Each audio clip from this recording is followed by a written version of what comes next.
In the Benkulu.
Ngiyayikhetha inkosi enkulu ebuhleni amaNazaretha. Siyabonga ithuba esiphiwe lona. Singabantu ke sibuya sisabe.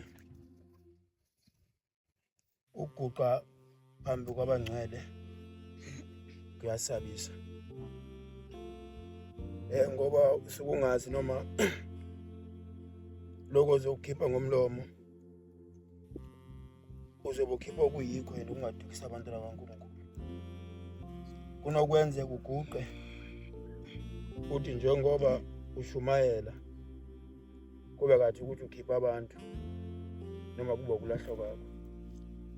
Cela ukuthi uNkulunkulu nje umuntu eguqile nje noma lengaba linye nje izwi azongipha lona nje. Kodwa ungabi amazwi azophazamisa abantwana bakho emoyeni. Ngoba kule ndawo esiguqe kuyo nanti bani kuyisaba kakhulu. Ngento ukungcola maybe mangisemathempeleni kwamanye. Kodwa nothi kulomuzi. Lapha kuba nzima kakhulu bantwana bakaNkulunkulu. Njengoba kwafika umnyakazi wafika wahlaba isoyi. Kwangathi ngakhuluma ngoba ukhuluma okulungileyo. Nolimi lakho liqoqeqa. Ngoba uhlale khona umnikazi. Amen. Shame maNazaretha uNkulunkulu. Wasibonisa kuwo lo muzi efika. Ngikhumbula ngoba kwakunehlathi kule ndawo. Ababe khona bayazi, ungakwazi nokubona. Kodwa yathi inkosi ngesikhathi iphuma athi umfundisi ngibonisa indlela kuzabukwa umuzi wakhe ukuthi uhamba uphelephi. Wathi mabada kulandwele imoto ukubonisa ubaba. Ngikhumbula umfundisi wafika wakhathala kusuku liyandla. Ehlulwa inhlabathi. Wasiyanqamulela weza kule ndawo umfundisi. Salandela imoto ngemuva yakhe. Kodwa wathi masefike khonini ubaba. Waza bamisa imoto. Wangakwazi ukubona ngalo ubone ngapha. Endlabe kunehlathi ngayo. Wayefuna ukusibonisa ukuthi silandele uNkulunkulu. Uthi memisa imoto abuze athi yini le ngale. Ayisabuka nemehlo ngoba sazi ukuthi yini ekhonjwayo khona ngapha. wasephendula kwaba umshumayeli owanqamu lapha, kwaba umshumayeli ngiyamlibala igama lakhe, uNcuba, sibongo sakhe. Wasephendula umshumayeli uNcuba athi, hayi baba, ndibona isakho esenga, wathi asihambeni siya khona. Uyabuza ukuthi umfundisi uphi? Baba novalo zophendula ethi ngokubuza kimi. Hayi, wabuka umshumayeli uthi wenze njani? Mina ubuza baba uNcuba. Wathi umshumayeli, hayi ubaba uyezwe ubuze umfundisi, wathi umfundisi uyeza. Ushiye uhluleka inhlabathi kunyuka. Uyanqamulela. Wathi asihambeni usithola phambili. Kwakuvalekile la ubona imoto yakwazi ukuhamba, kodwa ubaba ohamba imoto azongena phakathi. Wajika. Wafika wami. Ngoba wayesibonisa amaNazaretha ukuthi uNkulunkulu. Amen. Ma ungapha ngeke ukwazi, noma ukubonisa umuntu ongabehlala ngeke uzibone lutho. Ngoba indlu bingabonakala. Uthi mefika fika bona isakhiwo. Uyabuza kumfundisi kulesakhiwo singakha yini phezulu kwaso. Wasibiza umfundisi ngeke uze detail. Kodwa ekukhulu kakhulu nje ukuthi ushembe uNkulunkulu maNazaretha. Ngoba wakwazi ukubona into efihliwe singayiboni sonke. Amen. Sasiyibona thina njengoba sihamba ehlathini ke siyotshona ngoba sisebenza khona. Kodwa umuntu beyakaze ehambe bengakazi ukuthi uneke kunento phakathi. Kodwa ngokuthi uNkulunkulu vele ezulwini wafuna isikhombisa ukuthi andifani nani. Amen. Ukwenzile ushembe nasendaweni yakithi. Ngesikhathi abelungu bafutha le ndawo sikuyo. Kuthe ngesikhathi sokuxoxa amacala lokulandelayo kuya phambili. Kubhiza amacala abethu abantu ufuna sihamba belungu apha. Kwasuka lo induna ubaba uCele. Waye enkosini amaNazaretha. Wayobika. Akuthi inkosi yamakhosi nansi indawo izothatha indawo kaMbonambi. Abuthiwa kusemzinga zabe Kharenta. Sebayibiza iKharenta kodwa ibizwa umzinga zonke. Uthi inkosi igama yamphendula athi inkosi ukubusise. Kuyothi ngesikhathi bathi bawuthatha umhlaba uzovela rizanye lokhu yena ofuna uthatha umhlaba. Wabuyela emuva. Wafika wayithulela. Lokho ndiyokuzwa sengifike ekhaya sengidibana ndicelwa yinduna ithi icela ukuthi ngiphathele amasokisi. Mefika ubaba uNcele ungitshela lonto ukuthi inkonzeni kuyo ningayiyeki. Amen. Amen. Ushemba akayikhuluma into engamanga. Uthi ngase ngithenjisiwe abelungu ukuthi le ndawo enkuyo kumele bangakhela imizi emibili. Uganwe isithembu kuba wabe enkuluma ngaye sohamba emhlabeni. Akuthi ngabe kuzowakhe u5 room lapho wakho u5 room kakhosikazi wami. Bese kufakwa impahla ezidure. Ukuthi kodwa abantu baphume kule ndawo. Uthi ngabaphendula ngathi mina ngeke kaloku ngithatha indawo. Ndinikeze nini abantu bazoyapi. Kwasho ukuthi uyehluleka. Kodwa ngezwi la Shemba wanqoma Nazaretha. Amen. Shemba Nazaretha uNkulunkulu. Le ndawo besikuyo besithathiwe kodwa uShemba wayilwa. Siyehluleka nje thina. Ukuthi sibulele ngombulelo wethu ukuthi sixabane masisemathempeleni. Siza nezinto eziningi. Kodwa masifika la emathempeleni siyakhohlwa besiyokwenza. Usuke nento obuyiyo kini. Uthi mawufika la besiyakhohlwa. Akuthi kuzofunana uziswe yini. Kwathi ngenye imini sigugu ndihleze ekhaya. Uthi umama exoxa noSikwiza. Ade yabona le nkolo okhonza kuyo mntanami. Sho ukuthi lo uNkulunkulu wayekuthandile. Akuthi uzophila uzoba khona emhlabeni. Lithi mina awu ngani? Uthi yabona zangithi mangithola abantwana ndigule kakhulu.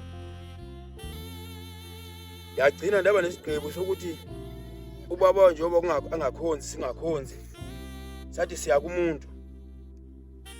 okumele lo muntu amnikeze umuthi okumele uvala zangabathola abantwana ngoba uyahlupheka. Uthi wathi setholile wathi ke lo muntu uzothatha lo muntu lo uyogqiba la ugqiba khona. Mase ufuna abantwana uzophinda uyomba ukhiphe lo muntu. Uthi kodwa umama Indabankulu. leyo nto azange yenzeke. Wakwenza lo muntu athi uqedile kodwa ngathi ngibona base ngikhuleka. Athi uSkwiza njengoba uthi uyambulala ke lo mntana phela ngoba phela njengoba uvalile nje umbulala ngabe ubani osele manje ekhaya.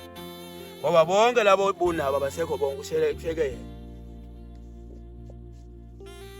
Uthi shuthi mntanami ndiqonda ukutshalo ngoba ndiyabona ukuthi uNkulunkulu uyakukhethile ungakazali. Manazile ngoba silapha sikhethiwe emindenini manazile. uShembu wazi ungakabikho. uShembu ungakabikho nokuzoba khona. Kasuka la ngomunyaka lapha ndiya Nkosi yaManazaretha unyazi ehlabeni. Lithi ndiyobika indaba yomshado. Kodwa ubaba wathi emefika pha nguqile. Wathi hawu wena uzoshada uzokwakho umuzi beshiyashada. Inkosi kubusisa. Azikakhiphi zonke izindaba ukuthi ubani uzokwakha ukuthini kodwa uShaManazaretha uNkulunkulu. Ukwazi useza. Singakwenza zonke sikwenza sibese ukuhlakanipha.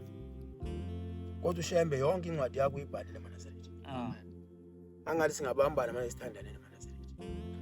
Uyabona ile hlabeni uyangisithanda kakhulu 69 yawuthanda ngoba mawu uqhubeka uyawuzwa ukuthi lezi busisi kanye abantwana bethu. Ngiyabonga mina ngoba uNkulunkulu ungiphila abantwana baNazaretha. Ile nto ngisithanda kakhulu nje. Undiphila abantwana. Akukhona ukuthanda kwami ukuthanda kwaNkulunkulu.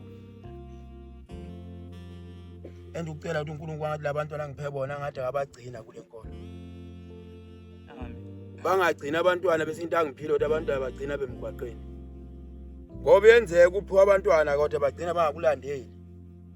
Siyakubonda esikuyo maNazaretha.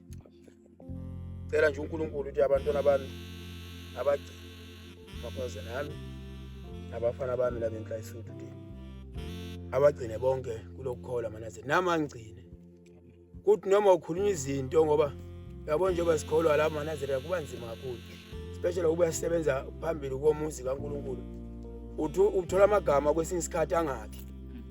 Kodwa ngathi uNkulunkulu akakhipha nje indlebe singezwa sizwe nje okwezwi lakhe nokwakhayo. Ngoba silandela uNkulunkulu maNazaretha. Lo uNkulunkulu ophilayo. Kuba kuwena ukuthi ufunani. Yabona imoto engihamba ngayo ngayicela inkosi yaManazaretha la. Yathi inkosi yamakhosi ndicela nje imoto nje. Endizohamba ngayo ngoba mangihamba nge-double cab abantwana hayi bahlala kahle. Lacela isikhathi sithi baba angiphendule. Laza ngazibuza mina ukuthi hayibo. Uma kufika omunye afika guqa umkhibe ukuthi inkosi busahamba. Mina ngacela ngaphinda phindi ubaba uyangibuka. Wathi sikwathi inkosi kubusisa. Naku sengithule. Laswa ndingakathotha akunamaphepha mina imoto yasokolisa kakhulu makathotha. Njengoba ngibuya ngisebenzele ngeke nama-payslip yasokolisa imoto. Kodwa ngathi awathotha ngikhumbula ngangena ekuseni nje kwathi kushaya wona okuloku bengifonela kwathi imoto yakho siprofile. Amen. Ngalo Shembe simlandela maNazaretha. Kwafika isikhathi seCovid ingazi uyibhadala njani indlebe ongasebenziki ngayo. Kwathi ungena ucingo kwathotha bayintshela ukuthi una 5 months phambili obhadalile. Kodwa engakwazi ukukhupha. Manazaretha sinyazela uNkulunkulu maNazaretha. Ungaboni masithule nje uqonda sikubona uShembe asenzela khona. Kuningi maNazaretha. Yabona manje bengisebenza nje ukusebenze kanzima kodwa ngalunyazi maNazaretha hayi ngase ngambonga. Yabangena abanye amafoni akhuluma into ayithandayo athi angena omunye athi uyakhathazeka khokha imali engaka. So asefikile umnikazi maNazaretha. Mawunenkinga wocela uShembe akuhambele phambili. Ungathi futhi uMnazaretha mawuguqile mebucela ubona into ayiveli kuwe. Bese uShembe akekho. Shembe khona maNazaretha linda. Cela ulinde. Kungenzeka khona icala elisaxoxwayo. Uyokubuyisela konke uphinde ungakholwa konke lokhu bokucela. Ngoba siyahlupha thina sifuna ukucela sithole manje into. cela ulinde. Uthe ngenye imini ndithola enye insizwa ngoba sihamba sisebenza nje. Ithi mina ngeke ngikhonze mina lebandla mina. Ndikholwa ukuthi mangabe ndikhonze ndithandaza ngicela into ndiyithole manje. Kwafika into nje kithi angimbuzi ukuthi ngesikhathi ufunda wena uyofuma le jazi lakho wathi uqeda ugqoka ijazi wawuthola umsebenzi. Wathi cha, walinda uhamba ufola ngithi. Wathi yebo ngithi kuphelela njalo. Nalama usenkolweni fika uguqe nje ucela ulinde. uNkulunkulu uyokupha ngesikhathi sakhe. Nkosi buseni uswini.